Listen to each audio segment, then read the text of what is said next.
شروع اللہ کا نام لے کر جو بڑا مہربان نہایت رحم والا ہے۔ آسمان کی اور رات کے وقت آنے والے کی قسم، اور تم کو کیا معلوم کہ رات کے وقت آنے والا کیا ہے؟ وہ تارا ہے چمکنے والا، کہ کوئی شخص ایسا نہیں جس پر کوئی نگہبان نہ ہو۔ تو انسان کو دیکھنا چاہیے کہ وہ کاہے سے پیدا ہوا ہے۔ وہ اچھلتے ہوئے پانی سے پیدا ہوا ہے جو پیٹھ اور سینے کے بیچ میں سے نکلتا ہے۔ بے شک وہ یعنی خالق اس کو دوبارہ پیدا کرنے پر قادر ہے۔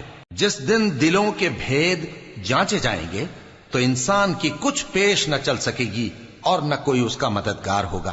آسمان کی قسم جو مے برساتا ہے، اور زمین کی قسم جو پھٹ جاتی ہے، کہ یہ فیصلہ کن کلام ہے اور یہ کوئی مذاق نہیں۔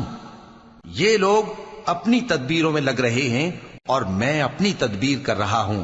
تو اے نبی صلی اللہ علیہ وآلہ وسلم، تم کافروں کو مہلت دو، بس چند روز کی مہلت اور دے دو۔